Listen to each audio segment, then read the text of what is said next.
want to thank everyone for attending today in person, by phone, or via our live webcast. As I release this report today, I can't help but to think back to January 2008 when Ontario first implemented its Sunshine Law, allowing members of the public to complain when they were shut out of local council meetings. Municipalities were afraid there would be a flood of complaints. Elected officials were worried that they wouldn't be allowed to attend social gatherings together. And I was concerned that the law would be a weak patchwork because it allowed municipalities to handpick their own investigators and opt out of Ombudsman oversight. 7 years later, we have seen some progress. Many municipalities have reformed their practices and embraced the open meetings rules. There has not been a flood of complaints. In fact, after steady increases in the past few years, we saw a drop in complaints in the last year. And that's a good thing. It shows that in most cases, municipalities are following the rules. Elected officials and the public are more educated about the Sunshine Law, and I'd like to think that 7 years of reporting and outreach by our office has helped with that.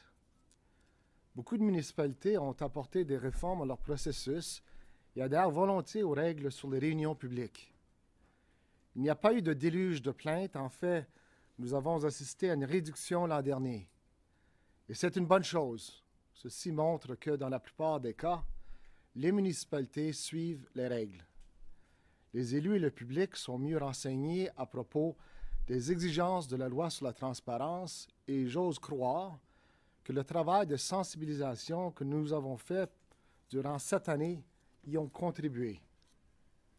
Of course, some councils are still breaking the law, whether through ignorance or intent, or because they can simply get away with it. We had fewer complaints, but they were more likely to be justified. We were able to concentrate on the serious cases and dismiss those that seemed frivolous or sparked by ulterior motives. A few municipalities illegally twisted the rules, like those that stretched the exception for discussion about personal matters to apply to almost any meeting involving a person.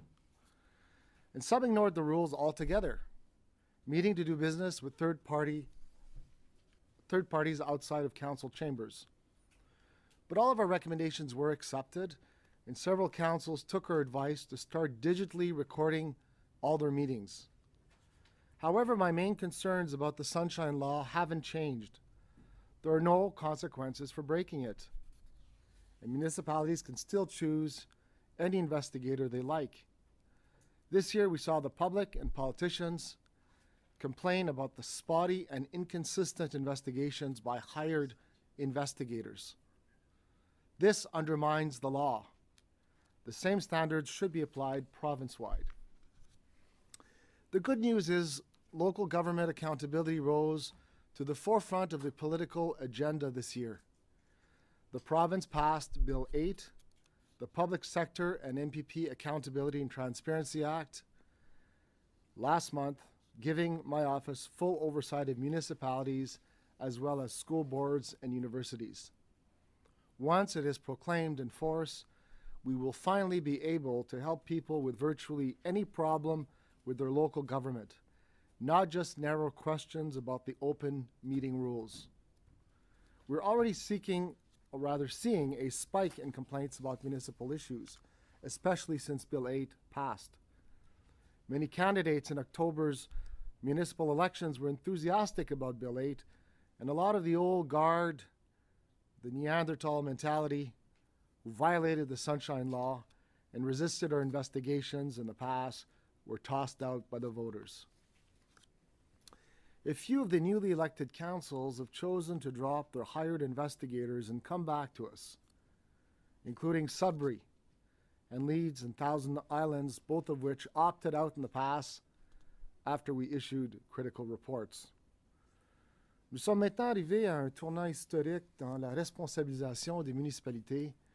Je suis optimiste et je veux croire que les élections et le projet de loi 8 ont amorcé une nouvelle ère où la surveillance et l'ouverture seront prises au sérieux dans le secteur municipal.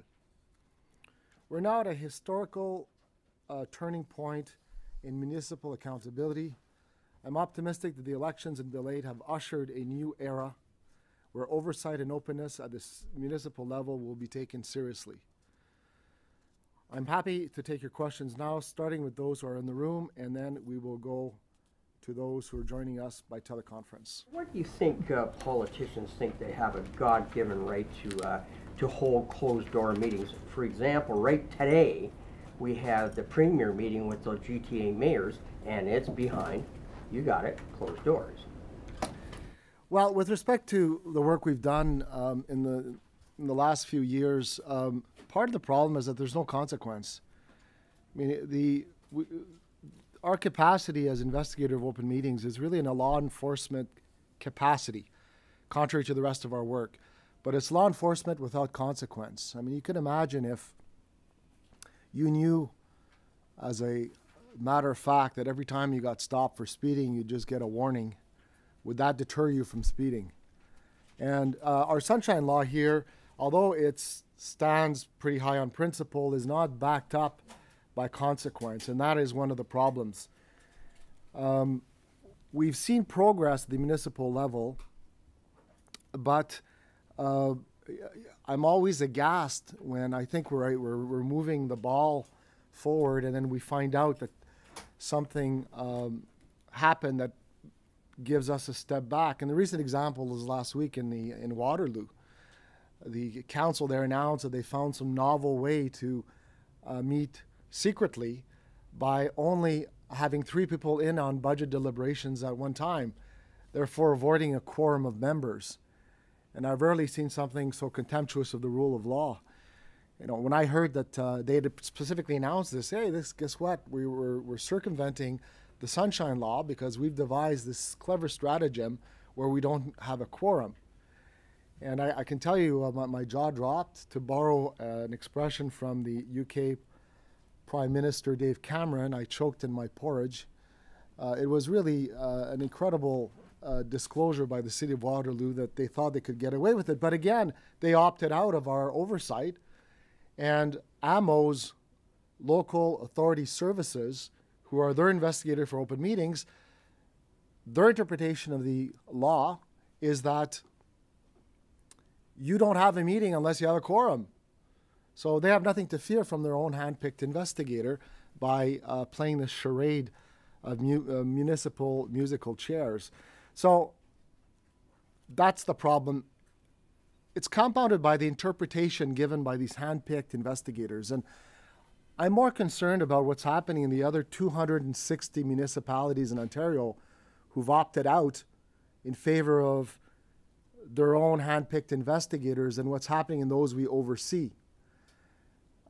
If you look at LAS's bank of investigators, there are several problems with how investigations proceed. First of all, they're not called investigators.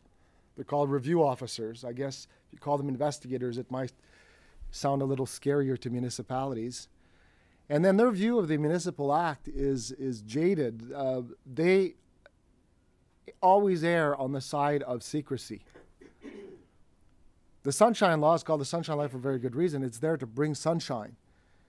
It may be news to some of you, but there's not one situation in Ontario where the law forces a municipal council to hold a meeting in secrecy.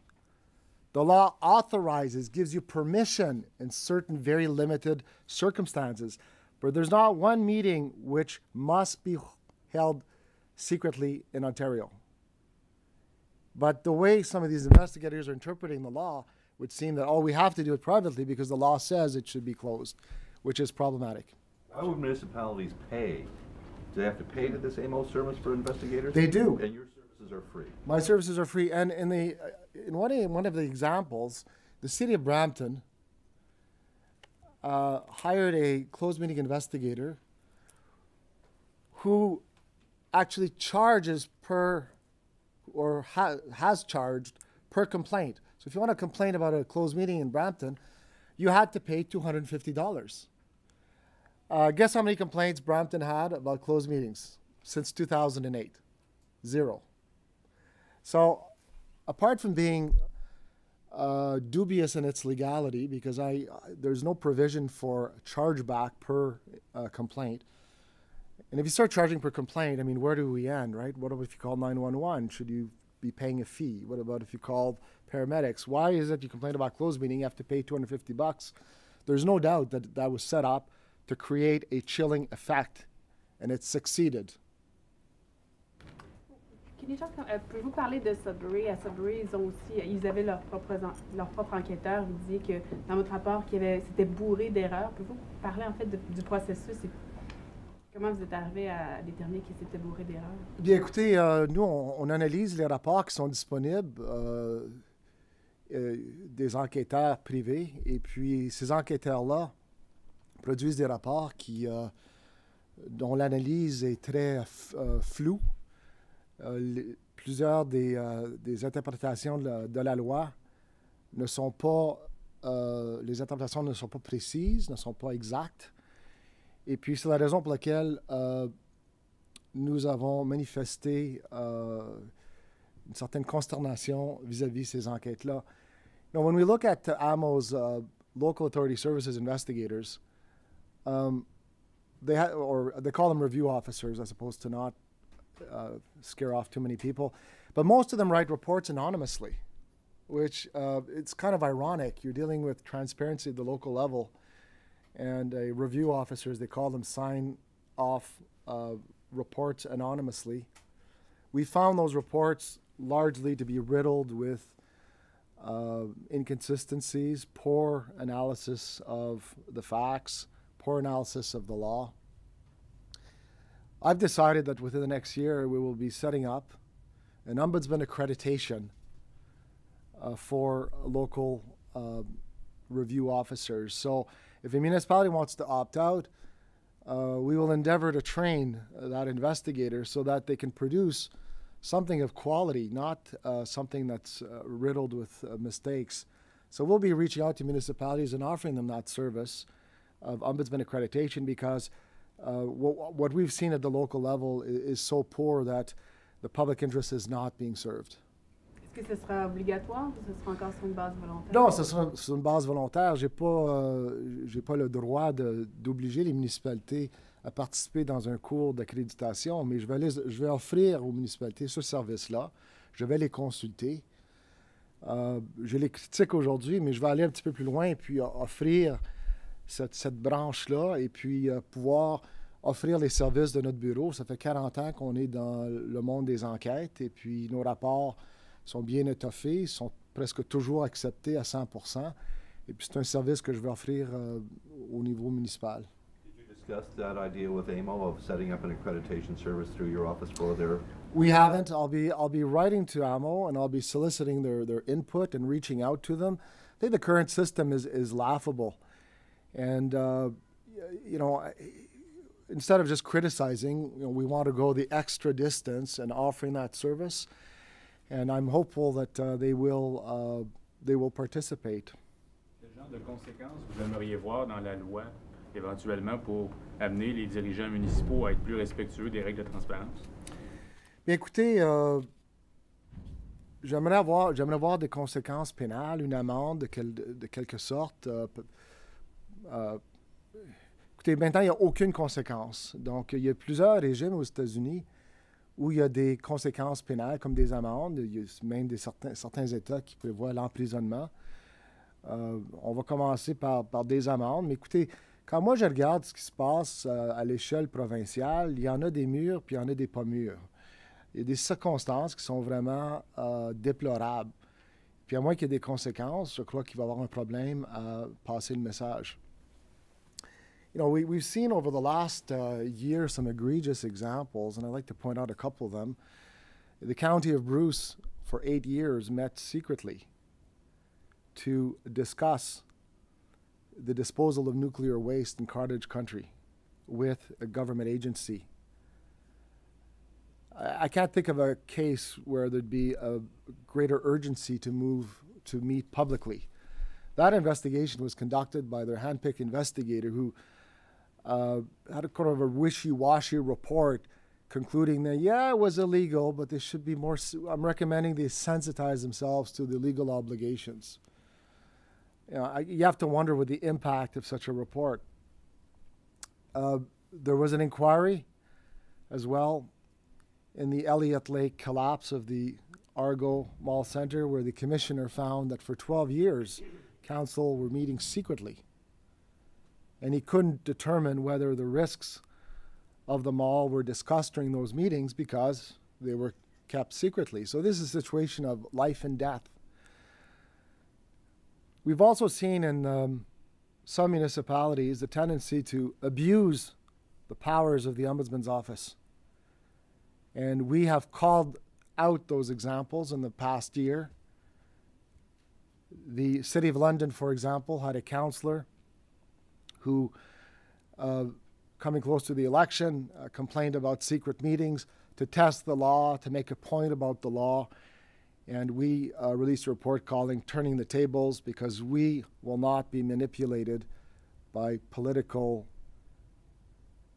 motives, ulterior motives. And the office maintains its integrity by calling out cases where local politicians are abusing the system as well. As you mentioned earlier that last month the new act gave the full oversight authority to you, extending the authority to as well as to the school board. I just wonder if in the case of the TDSB, the Toronto District School Board, there's been inner fight and there's been a complaint in terms of the salary issues about the Donald Kwan, and the Ontario government also assigned the third independent party to deal with it. So I just wonder what's the difference between your authority and the third independent party? Is that also the responsibility for the Ontario Ombudsman oversight? Mm-hmm. Yeah. Well, the Ombudsman is an officer of Parliament. I'm not a government appointee. We report to the Legislative Assembly. That's a big difference. We are completely independent of government.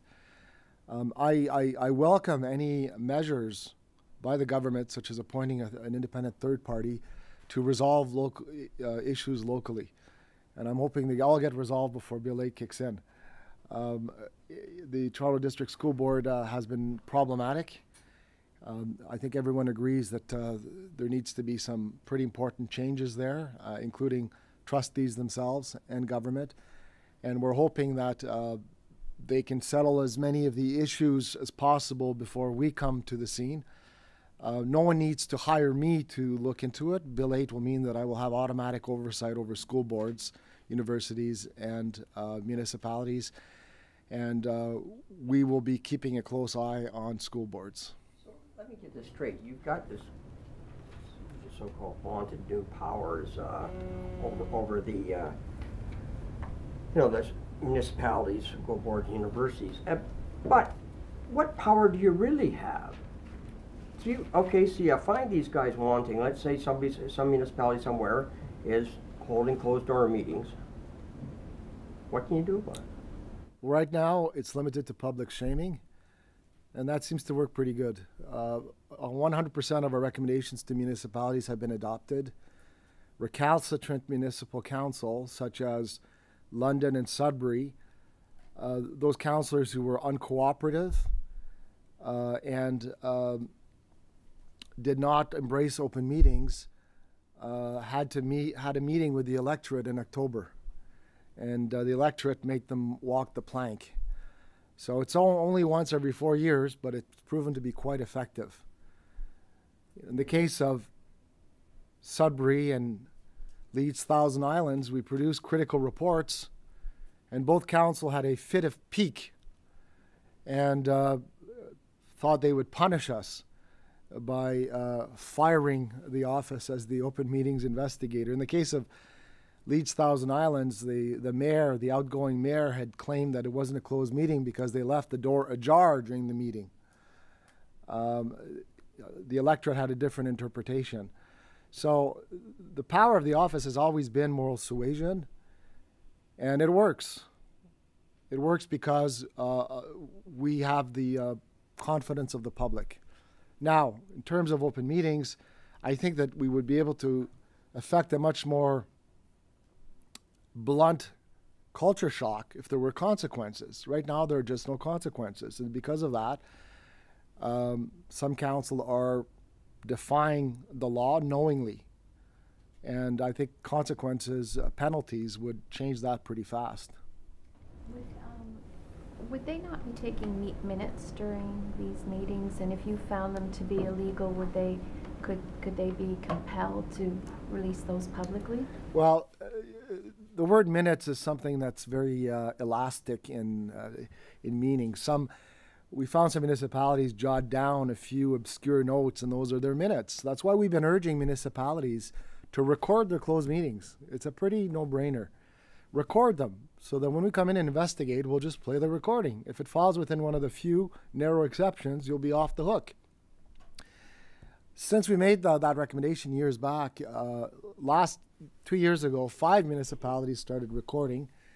And in the last year, we've had a further 11 municipalities that have started recording.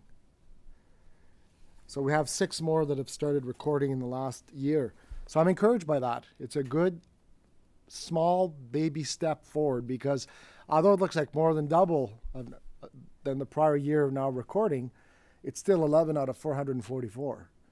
So it's a very slow progress, but it is encouraging. But why not? If you're meeting privately to run city business and you feel that you're justified by law, press the record button. It's that simple. Their secrets will be safe with us, and we'll simply report that we went through the recording and that we found that it was justified by law. No records then for those meetings? 12 years. No records.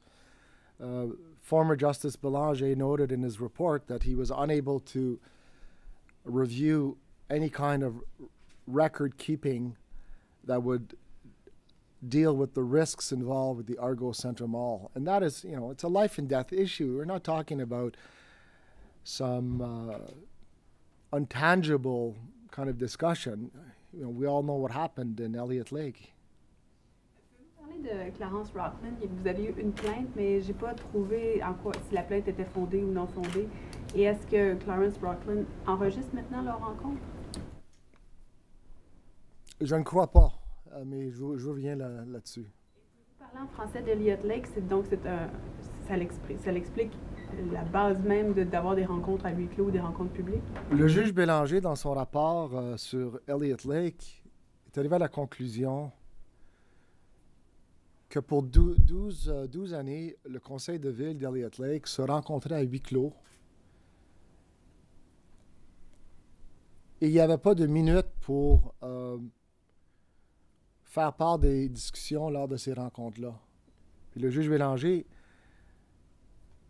n'a pas pu venir à une conclusion à savoir s'il y a eu des discussions quant aux risques posés par le mail à Elliott Lake. Et puis, ça illustre très bien le problème des réunions à huis clos et ceux qui ne sont pas enregistrés d'une façon ou d'une autre. Et puis, ça n'a pas permis au juge d'arriver à une conclusion quelconque. C'est une question de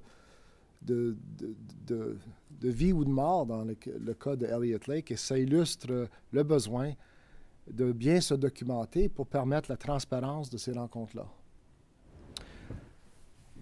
Thank you. Are there any calls online? The first question is from Sarah Carson from Barrie Advance. Please go ahead. Many Simcoe County municipalities hire their own investigators. So how can residents there have confidence in that process? Is there something they can do? Well, the first thing is to try to get a hold of one of those reports. There's no central repository for the reports. When you're looking for a private investigator's report, it's buried somewhere out there. All our reports are on our website. So if you can, obtain the report and read the report and try to make some sense of it. The report should be thorough, it should be explicit, it should have a sound interpretation of the law. If you're not convinced that the report is sound, then speak to your local representatives. Citizens in many cities and towns in Ontario have been very vocal in raising problems with these reports and the quality of the reports, and in some places they really have the ear of counsel, and that's led to in the last year, many municipalities coming back to the Ombudsman to conduct these investigations. So basically hold their feet to the fire and be vocal if you have any issues with those investigations. Next question. Thank you. There are no further questions registered on the telephone lines. Okay, thank you. Please go ahead. Before you go, the bottom line of all this, you talked about, you should record your meeting, because if you've got any questions about, whether you're violating the act or not. But these people, they know they're violating the act, or they wouldn't hold it. Isn't that for the most part? Yeah, yes. Yeah, many of them just defy the legislation, or they will claim they're ignorant about the legislation. So that's the problem. No one's going to ask me whether I'm seeking a third term. Everyone's been asking that question for the last few press conferences. I have had occasion to meet with the Premier and the leaders of the opposition to indicate that I will be seeking a third term. Oui, je suis à la recherche d'un renouvellement de mon mandat pour un troisième terme. When are they going to give it to you? Vous dites dans votre rapport que depuis que la loi a été adoptée, c'est très, très, très récent, vous avez été inondé de plaintes? Oui, nous avons reçu à date, dans l'année fiscale, au-delà de 1800 plaintes, la plupart au niveau des municipalités. Depuis le début de l'année fiscale, donc de mars à maintenant, 1800 plaintes, au-delà de 1800 plaintes. Non, qui ont rapport aux municipalités, les universités et les conseils scolaires, mais la plupart de ces plaintes-là viennent des municipalités. Avez-vous vu une augmentation depuis le mois de décembre? Oui. Les gens, les citoyens d'Ontario savent très bien que le projet de loi 8 va être en vigueur prochainement. Et puis, c'est la raison pour laquelle il y a une hausse des plaintes. As I said in French, since over the last year, we've had a substantial increase in complaints regarding the municipalities, universities, and school boards. We have over 1,800, and it's climbing fast because of the adoption of Bill 8. The vast majority of those complaints come from municipalities or about municipalities.